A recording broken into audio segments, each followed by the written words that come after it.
Poco is a point-and-click adventure that's available on Steam and came out a couple of days ago, and it's totally free for everyone to add to their account. And it's a good free game, which is why I'm doing this review. It was originally funded through Kickstarter. The developers very kindly made it free for everyone else, and I'll be looking forward to supporting their future projects because this game's a golden one.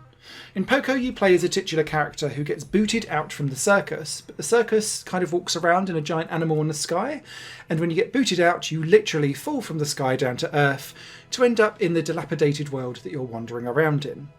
Now, for you to then get back to the circus to reprove your credentials, you decide to build a rocket, and you need to have the help of the cast and characters that you interact with to help you build that rocket to get back up again, and hopefully prove your credentials when you get there.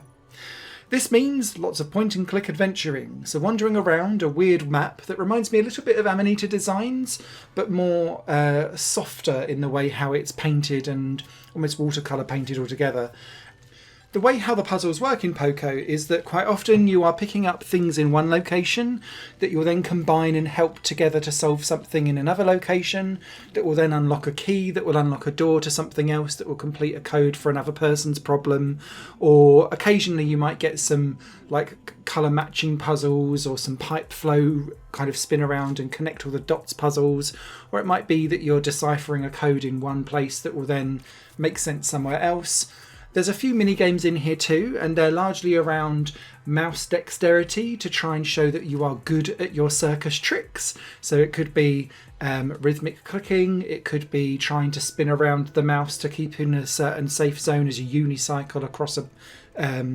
rope that's covering between two cliffs, for example. There's a few things like that, but largely this is very fetch questy, and the inventory is built up in a way that means that when you go to plug in whatever item it is, you can just keep clicking and almost brute force your way through it. The game is very kind, is what I'm trying to say, and I think that lends itself well to you just getting invested in this quirky, weird and strange world, with a fantastic soundtrack that changes genres and instrumentation on the same theme as you move from location to location. And it just all came together in a really well designed way.